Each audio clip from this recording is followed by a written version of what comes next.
My name is Scott Mazur, President of Leon Classroom Teachers Association. Madam Chair, Representative, Senator Simon, thank you for the opportunity to talk to you guys. First of all, I just want to thank you for the efforts that you put forward in terms of teacher salary. As the superintendent talked about, the monies are very needed in order to make sure that we retain folks. We recently lost a teacher, and a number have been talking about it, to Georgia, where they can go up there, and our proximity is so close that they can transfer over there and even with state income tax make considerably more than they can in the state of Florida. So it's a great concern as far as not just growing our talent here locally through TCC and the other programs are there, but keeping people here within Leon County. So on the statistic of keeping here, 62% of the teachers that are in Leon County are in their first 5 years in Leon County. Okay? There are 2,240 teachers in Leon County. Okay? Yeah, it starts to go in. So when we start to think about culture, climate, and the ability to meet student needs, let's take that 30-year career of that individual and equate it to a 4-year football player career, okay? And I do this just as an analogy. If they're in their first 5 years, that means that 17% of their entire career, they're shifting out of it. If you put that towards a college football season of 12 games, even with the portal there, that means every 8 games you're having to replenish players that are on that team. You're not going to have any consistency. It's hard to keep everybody on the same page. And part of the greatness that was about education and being able to go back to schools was to go back and see your teacher that you had in 3rd grade, to go back and see the people that helped build that community. And with the turnover rate that we have now, that is an absent thing for this generation. That is something that we're asking for you to help fix. Okay? Now, at the same time, 70% more than of the teachers in Leon County schools have not gone through a traditional college of education. So think of it. Now you're on that football team. It's shifting every 8 games. You're getting new people on, and they don't even play your sport. I'm just trying to put a picture in front of you about how difficult public education is right now in terms of the people, keeping them there, stability, and meeting student needs. These people wake up every day for these kids. I've been at these schools. I'm coaching up. You know, first of all, I forgot this part. Thank you so much for everyone for your vote against Senate Bill 256. Okay? Appreciate understanding that this is a collaboration that we have, that we work together. We meet monthly with the superintendent, and we've addressed more things than we've actually messed up. And I think that's the purpose of it, to have people on both sides working together in that situation. So thank you for the funding. There goes salary. Thank you for your accessibility, being able to talk to you. You know, we don't always agree, but we do at least have, I know that your heart is where your heart is, and that you care. And we'll continue to have those conversations and try to address some of those things. But in terms of funding, it's clear that there are monies available, because if we look at the monies and people that were not necessarily utilizing monies within the state, there's funding that's needed within our public schools.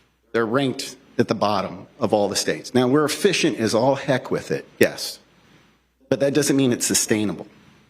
And that's the problem. It goes back to the 62%, the 70%. So what we're asking is a $2.5 billion increase for the next 7 years to public education itself, not outside of education, the public schools, to meet the needs. My son, who wants to do the soccer, I got to open up the checkbook for him to participate. It's pay to play. It's pay to be a part of the arts. It's a pay to be a well-rounded student. And I think those are things that we can work together to provide for the children, regardless of where they're going to school, but they need those activities. Kids come to school for that. They don't come to school for math. They come to school to be on this team, and they get the grade in math because they want to stay on the team. And so using monies to go ahead and increase salary to keep the people in our state, in our school system, to create that culture and climate, and to go ahead and provide opportunities for students, I think is very important. The other piece is that provide school districts and educators with the flexibility, like the superintendent said, right? We were kind of forced into the compression piece that was there. And we're trying our best to deal with it, but it takes a lot more. So what I'm going to ask is when we meet, if you have an opportunity, I'll bring it to you. But if you look at a salary schedule from 30 years ago, 20 years ago, and apply inflation and what's taken place, you're going to find out that your beginning teachers are probably about where they're supposed to be. Your mid, veteran, retiring, the reason why they're staying in for drop for 3 extra years is because they can't afford to retire.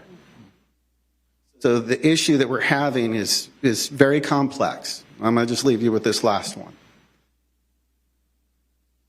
A decision is not a fair system. It's not justice. The system being fair is justice. And every single child in this state deserves a fair system. I appreciate the time and I look forward to the conversation.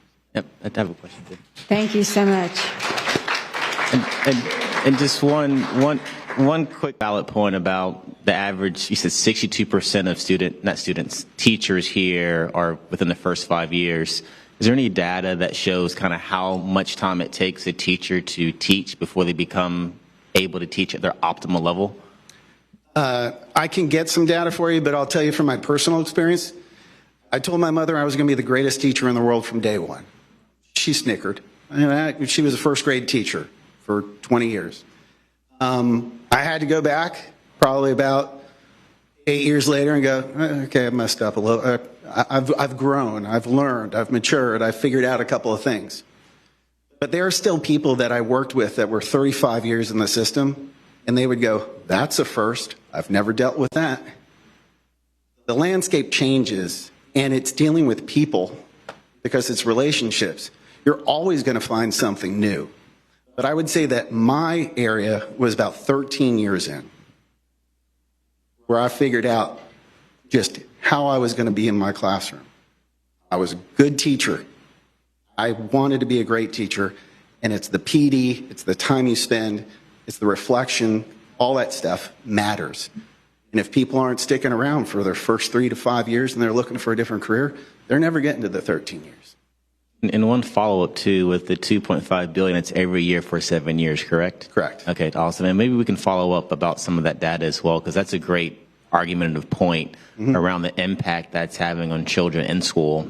I'm saying all teachers, I think, are fantastic, of course, right, but it's just not getting the optimal delivery of education they could be getting if we were able to retain teachers in the state. Well, to your point, I think one of the issues is we tried to fix the testing problem. And what we did was we compounded the testing problem. And so these kids just went through progress monitoring first part. They're already getting ready for the next second part. There's going to be a third part. Like testing is every day in our schools right now for the system that's been put in place.